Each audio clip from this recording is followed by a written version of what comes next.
Hi everyone, I'm Cody Combs, future editor for The National. I should start by sort of explaining what that is. It does not mean that I will someday be editor at The National in the future. It does mean that I cover all things on the future beat, topics such as technology, sustainability, societal trends, and yes, to some extent, energy.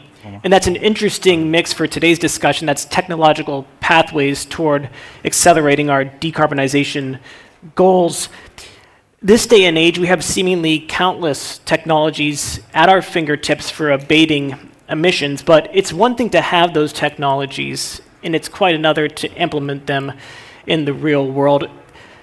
They can come against obstacles such as national security interests, economic interest, geopolitical problems, and market readiness, frankly, just to name a few things. So it's not a matter of just having that technology. It's got to be implemented to some extent, and it'll take a methodical approach. Here today to discuss this, we have a very diverse panel, 4 different individuals coming at this from 4 different angles. We'll explain these technologies and where the rubber sort of meets the road in implementing them. I'm joined by John Mitchell, Vice President of Sustainability for Suncor Energy. That's Canada's leading integrated energy company. You lead a team that's accountable for development, stewardship, and integration of sustainability, Suncor's policy.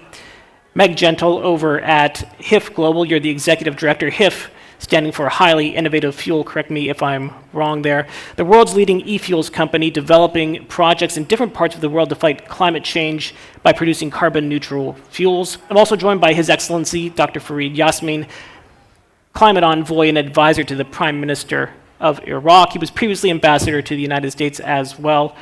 I'm also joined by Naser Hajri, that's the Deputy Chief Operating Officer at Mubadala, the oil and gas unit of Abu Dhabi's Mubadala Investment Company. Thanks very much, all of you, for joining us on these exciting few days as COP gets underway. We're a little more than halfway through COP. Amid all the conjecture, all the anticipation, all the back and forth, ratcheting up of ideas, what do you think so far? John, I'll start with you. How's COP going? What are your thoughts? Sure, happy to be here. Thanks, Cody, and just a pleasure to be in front of all of you to talk a little bit about some of the technologies we're in and we're trying to invest in. I think if I look at COP, my first COP was COP 11 in Montreal, and I look at the difference between the COPs then and where we are now. And back then, even before those COPs, we were a number of people that would get together, and in many ways, it was a small group of people screaming at the walls, trying to get noticed, to get the world to pay attention to this issue. And I look at where we are today. Even a year ago, we were the largest COP that has ever been held in Sharm el-Sheikh at about 45,000 attendees. We're more than double that today at almost 100,000 attendees. What a phenomenal mobilization of the world, the globe, the business community, to begin to tackle this particular issue. And so when I look at this, I think what an incredible change and shift we're happening. When I think about the history and where we've been, for years we've been pushing a rock up a hill, trying to get people to understand, notice, pay attention to this issue. It feels to me like we've crested that hill, the rock's now rolling down the other side, and now we have to harness the momentum on where we want to take it. So to me, I think this COP is just an incredible opportunity. I think it can do for the energy sector what Glasgow did for the financial sector. So I have an incredible amount of optimism about what will come out of this. And Meg, your thoughts?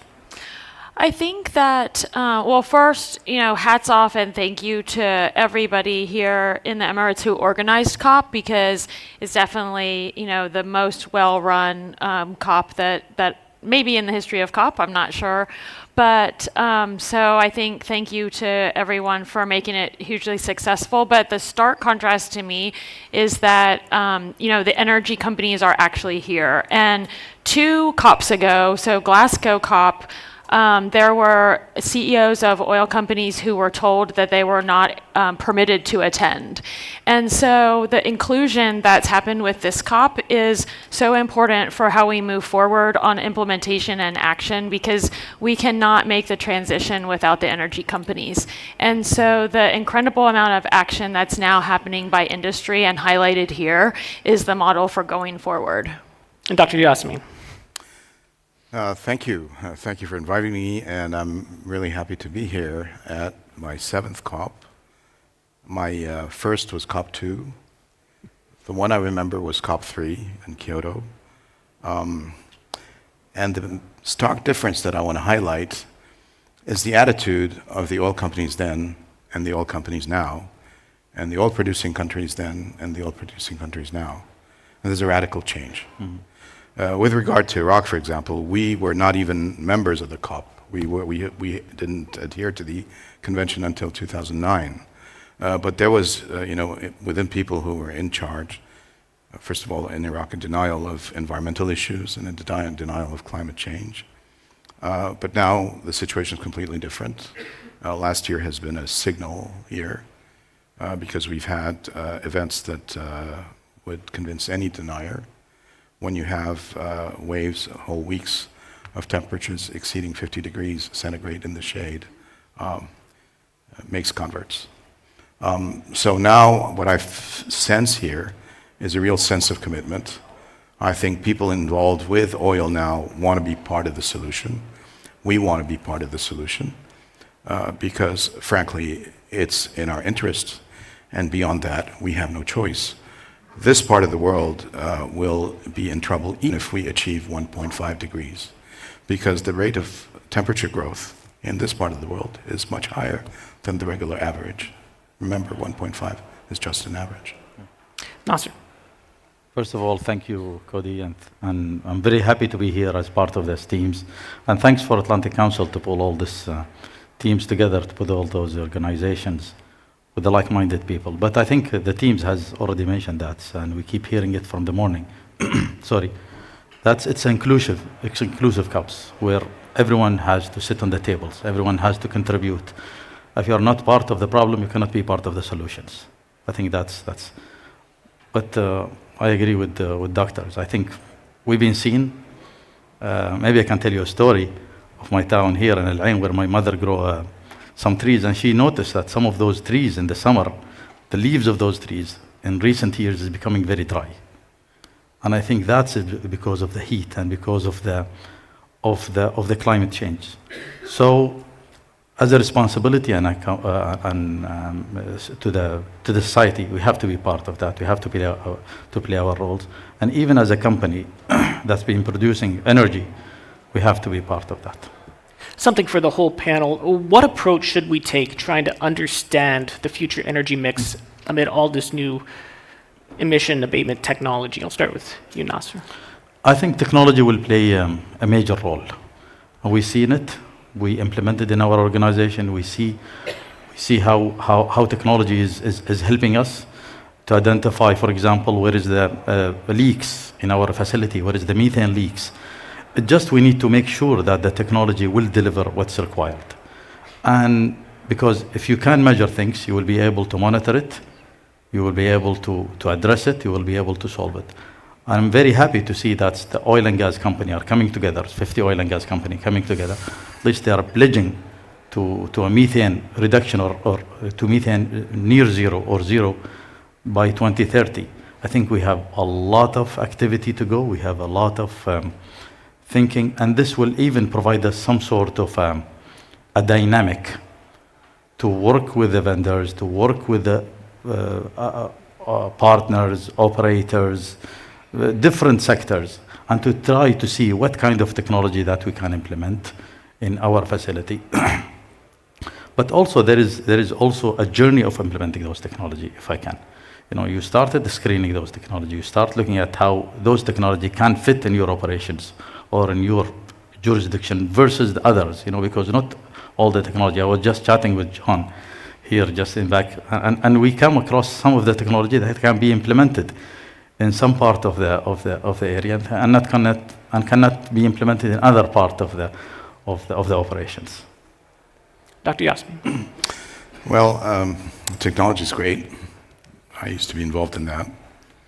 But I think our driver should be ethical, not technological. Yeah. I think the driver to everything that we do should be equity. And technology is one of the tools we can use to achieve equity. You can't, for example, force people to switch to new technologies if it's very costly to them. You have to take circumstances into account. This is acutely true for Iraq because of our past history, and I don't want to get into that. I will if you want me to. But it's a sad one. We missed out on a lot of opportunities, and we're playing catch up. And so, in terms of technology, we can't really think of introducing, top of the line, bleeding edge technologies, but rather go after the low-hanging fruit. So the focus now, for example, in Iraq is not on CCUS, but on stopping flaring. It's not about hydrogen, although we're doing some of that, but it's on taking account of methane, things like that. So. And how is the flaring, the pursuit of the reduction of flaring, how is that going? Actually, it's going pretty well. I think we had announced that we will stop flaring by 2030, and I think we'll achieve that by 2028. Meg, your thoughts? We have a lot of focus on what are the percentages of like how much percentage renewable and what are we forecasting for that. People note all the time that we haven't really reduced the amount of fossil fuel dependence down below 80%. But I think we really need to be focused on CO2 emission reduction. And we're going to have, more biofuels coming into the market, more e-fuels, which is what HIF Global produces, more carbon capture and sequestration that gets married to the production of oil that makes maybe the oil as it's coming out of the ground carbon neutral at the very, very start. So I think we need to really be celebrating technologies and processes that are reducing CO2 emissions on a net basis and be a little bit less concerned about predicting the actual percentage of what that technology is going to contribute. John? Sure. I think there's a couple of elements to the question of supply mix. How's it going to unfold? Obviously, we're in a situation where we need significantly more energy with significantly less emissions. And so how are we going to do that? I mean, there's lots of approaches that we can take, but we're focused on one side of that equation. Yes, we need to decarbonize the supply of energy. Yes, we need to grow more types of energy. But we have to also look at the demand side of the equation. How's demand going to change over time? What's it going to look like? What are the sort of best uses of different products? Are we going to be able to develop non-combustive uses of fossil fuels, of hydrocarbon? Are we going to be able to continue to produce over a period of time? And how do we decarbonize the supply while that demand profile changes? So there's a number of different sort of interplays between looking at this on supply, but demand's been a bit absent from the conversation, and I think we need to spend a little bit more time on that. When I think about technology itself and how it's unfolding in our sector at least, I look at our business, and we're one of the biggest consumers of clean technology, at least in Canada. And so when we're trying to buy those technologies, it's to solve these significant challenges. And we've really changed our approach over the last number of years, where I would call it, we had this presumption of uniqueness for a long time, where we thought all of the problems that we were trying to solve were our own and no one has ever tackled these problems before and we were the best to do it. That's changed. We've broken that mold where we're saying, here's the challenge that we're trying to unlock. Let's bring the world in, let's try to solve these things together and collaborate in a very different way than we've done before. So John, we've established that the oil and gas industries have a major role to play in this. Could carbon capture disrupt our long-term assumptions about the trajectory of the energy transition?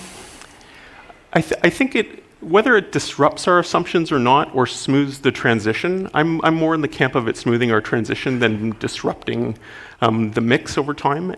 So if I look at, for example, Suncor is a member of an organization called the Pathways Alliance. Pathways came together about 3 years ago, and it was 6 of the largest producers in the oil sands industry in Canada, representing over 95% of the production. And we came together and made a commitment that we believe is the first basin in the world to say we're going to go to net zero by 2050, and here's our plan to do it. The anchor project in that plan is the world's largest carbon capture and storage infrastructure project.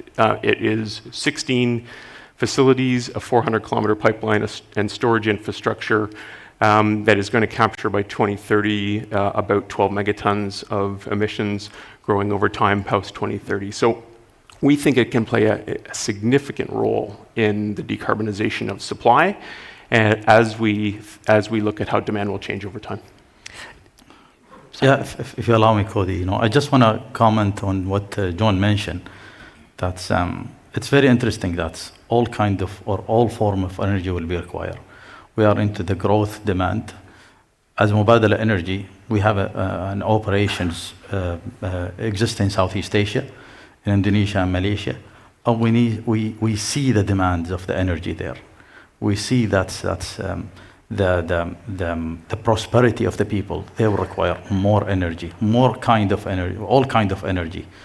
For example, we recently joined hand with the American company Chevron to develop with our partner in Indonesia a geothermal project that will provide a sustainable flow of energy to a local residential, local town nearby.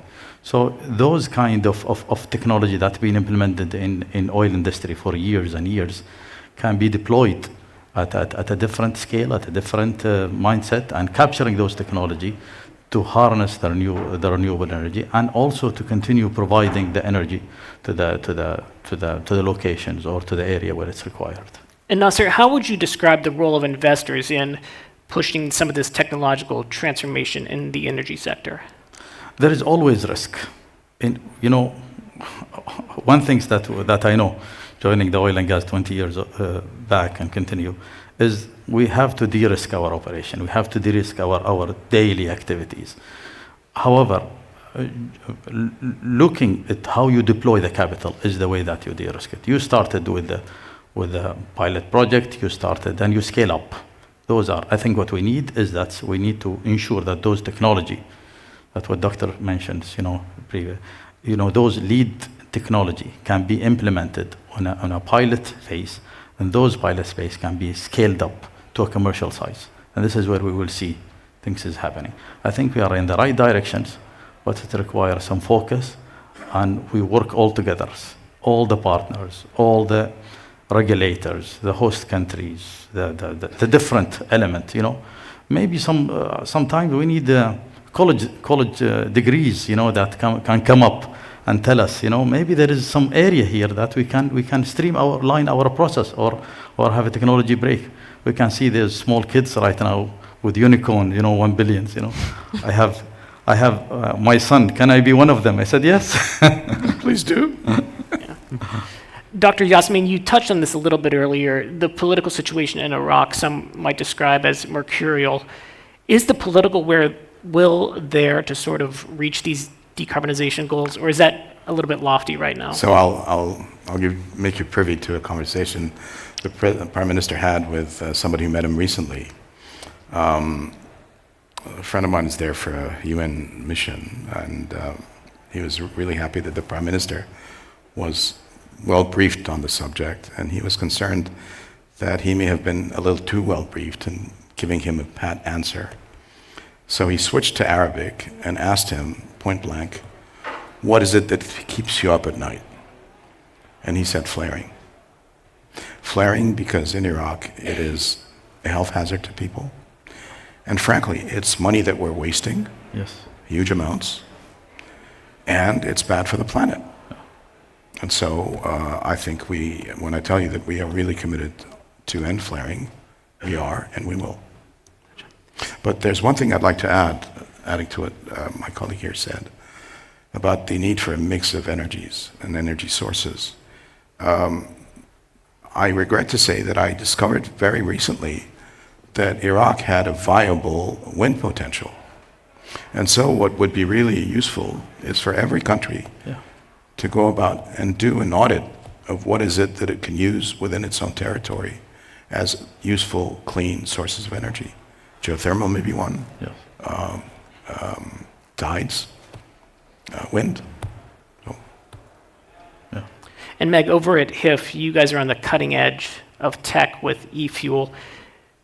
What can you do to make sure that the eFuel is widely adopted and using the best strategies to make sure it's widely adopted? Because we already said it's one thing to have these technologies, implementation is another. Well, I think, and for everybody, e-fuels are made from green hydrogen and recycled molecules of carbon dioxide, so captured in some way, either from direct air capture or from biogenic sources, or from even point source emissions. And so producing those fuels today is still more expensive than producing fossil fuels, but they're chemically identical to the fossil fuels that gasoline you put in your car, jet fuel. And so what we need to do is create the policy and the market mechanisms that can accept fuels into the market and use it in existing infrastructure. And I can give 2 examples. So we produce e-fuels today in Chile. We produce e-methanol, which can be used for the shipping sector, and we synthesize that into gasoline. And the gasoline is lifted by Porsche, who's an equity partner of ours. And Porsche use it in their experience centers and their racing events around the world. But the next phase of production, as we expand in Chile, a portion of that will be purchased by ANAP, the Chilean fuel distributor. And they will blend that, and even though it's more expensive than fossil fuel, because it gets blended over all of the gasoline that ANAP distributes in Chile, it will only be a couple cents increase in the cost. So that's a way of bringing e-fuels into the market. And then we will keep a lot of the physical fuel in the Magallanes region in the south of Chile, so that the community who's been supporting the development can actually have 100% carbon neutral fuel in their car, even though it's getting blended from a pricing standpoint across the entire fuel system. So this is a way that we can separate kind of the environmental benefit from the physical fuel and start to create different market mechanisms where pricing can be spread over large markets, and risk management pricing mechanisms can create the market. And John, with regard to Suncor's strategy, we've already established here that technology can help us get out of the climate ditch, so to speak. But is technology enough? We talked about carbon capture, but that gets mixed reviews in some circles. Mm-hmm. What do you think?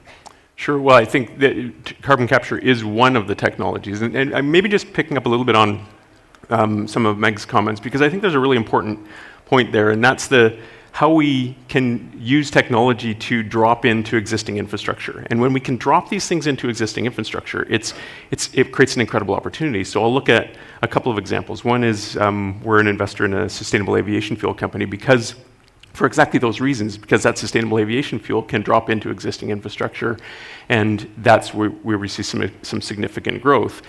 When we think about the decarbonization of upstream production through things like carbon capture and storage, that's not the only way.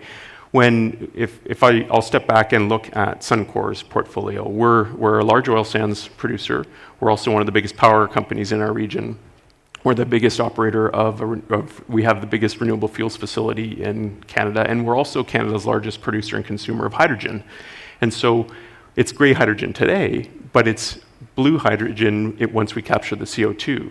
So by using a vertical integration strategy on those technologies, we can use our own demand to create market opportunity as those nascent markets emerge. So CCS plays a role in that, but there's a whole bunch of other technologies that we can deploy within our vertical integrated strategy in order to drop those products into existing markets, which I think is really key. Actually, I'd like to expand on that even more, John, because there's a lot of talking about carbon capture and sequestration, but not as much focus on how can we utilize carbon and recycle it and use it over and over again.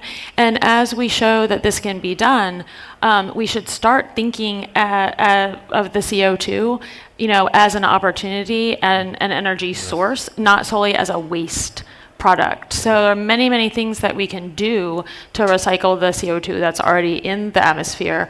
And the direct air capture technology, and my friend from Baker Hughes came in the front row, but the cost of direct air capture is a real opportunity for reducing the cost of producing these synthetic fuels as we figure out manufacturing synergies so that we can really reduce the cost of DAC. Exactly. Well, and I think, and when we can build this infrastructure on the back of existing systems, so for example, building that infrastructure to decarbonize oil production, as DAC comes down in cost, it's the same infrastructure to store the CO2 once you can deploy DAC. So I think there's lots of opportunity here to use the existing structures to invest in infrastructure so that we can deploy additional technologies as they come to market. And Naser, how do you reconcile the goal of generating profits, having a healthy company with these technologies that might be a little bit costly to implement? How do you mix between the two? That's an interesting question, but we need to start, let's say, we need to start somewhere. We need to start looking at those technology in a way that's differently. Those technology can be costly right now. I think you heard Musabbah at the beginning of this. When UAE started looking at the solar panel, the cost per megawatt hour was what 40 dirhams. Right now we are looking at 1.2. You see how the cost dropped. Wow. Those are kind of way path. But I think the imperative here is not when you to deploy the technology. We need to deploy it, but how you integrate it, as John said, and Meg, is how to integrate it into our operations. How to try to mixing it up with what we are doing and trying to create some different, because if it is standalone, it can be costly. But if you integrate it into the existing operation, if you integrate it into the existing, what's the right words, way of thinking, of the company, yes, you can create value out of this. You can create added value. For example, I was just discussing with Meg just an hour ago, backside. That's, for this geothermal project, we are going to satisfy the requirement from the local community. But however, there is an access to that geothermal. That access to the geothermal, we can use it to methane, or we can use it to create ammonia, green ammonia, and we can use it as a commercials. And integrated as part of the project, so we make it commercial project at the end.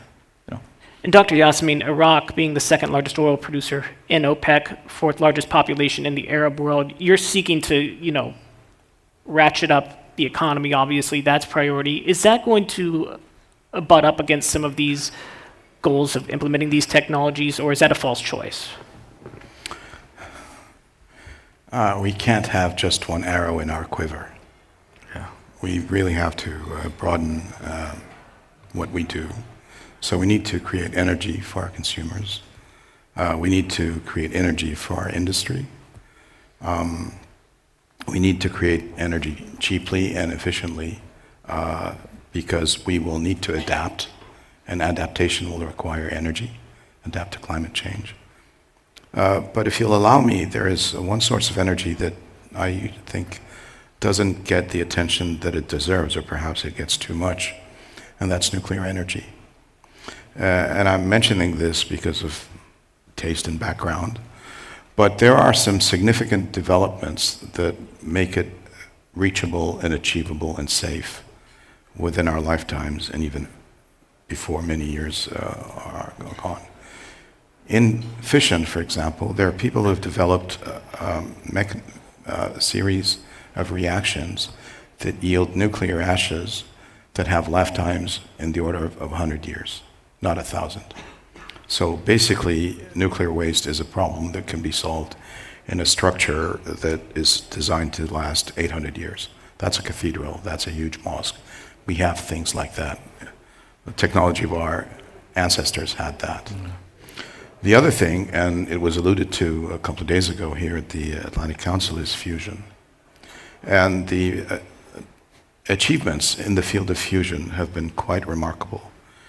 When I was working in the field 30 years ago, we were talking about it 30 years from now, and that sort of timescale stuck until 5 or 6 years ago, where people started really shortening the amount of time that people are looking at it. And so there are companies that are thinking that they may be able to achieve workable commercial solutions 2035, 2040. When that happens, the critical thing that we have to do is deploy. And in order for us to deploy, we need to let the people who need it most know how to use it best. And so I was really happy to hear that the United States has launched a program to transfer this know-how to a large number of countries.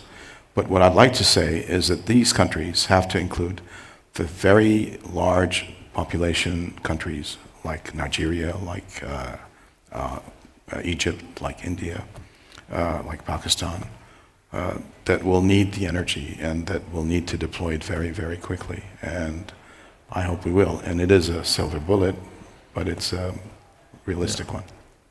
I'll go down the line with just one more question, if I may. We in the media like to focus on, like in this case, COP28, and it's warranted. We like to focus on new technology. That too is warranted. What are we missing? What are some of the biggest misconceptions some might have about these technologies, John? That's a good. I mean, it's an interesting question. I don't know that it's a misconception about the technologies. I think it's what it's going to take to actually get moving now. We spend so much time in some of these events trying to evaluate whether our ambition is strong enough. Well, okay, that's great. We need to have ambition. You don't get very far without it. But we need to spend a lot more time talking about, okay, what do I have to do tomorrow? How do I go from where I am today in the realities that I face to deploy the capital that I have access to create the financial environments, the financial conditions in order to compete for that capital globally, because make no mistake, we're in a massive global competition for capital around clean technologies. So how do we take the ambition that we share, the destination that we want to get to, the objectives that we're trying to realize, and translate that into the actions tomorrow that I need to take at home, in my office, as I deploy capital, as I look at my portfolio. So to me, it's not a question necessarily of the technologies and over-rotation on that. It's how do I actually move from where I am today to get those things deployed as fast as I can. And Meg? I think that it's getting better, but policymakers still don't really listen to industry. And they underestimate how long it takes to build these projects. And we're futzing around with getting things perfect rather than getting things moving. And just to give an example, we've designed one of these e-fuels plants in Texas, a relatively large at scale, 1.4 million tons. And we've spent over $100 million completely at risk because we're, have such conviction about this as part of the solution. But we can, and we're fully permitted to start construction, but we cannot have it online any faster than the 4-year construction period. So the longer we wait on policy to allow these projects to start, the lower probability we have of delivering solutions before 2030. Dr. Yasmin? I agree with you. I think time is of the essence. I think since this conference, for example, is spending a lot of time about financial mechanisms, I think part of the discussions should be how we can set things up so that money gets spent and implement on projects that get implemented as quickly as possible. I have to agree with the doctor, here. And Meg, I think we need to start somewhere. We need to start doing things, because in a normal, let's say in my industry, normal energy, oil and gas, it takes 5, 6, 7 years sometimes to get the project ongoing with all these approvals. But to start at a point and looking at how to scale it up once those element is being identified, once those approvals has been is catered from the government with a different scale. I think this is what we are looking for. This will allow us to achieve the target. Everyone is talking about long target, but I think what we need is a short and medium target. And short, medium target, we have to come up to the same tables. We have to discuss. And I think the slogan of the conference is unite, act, and deliver. I think this is what we need.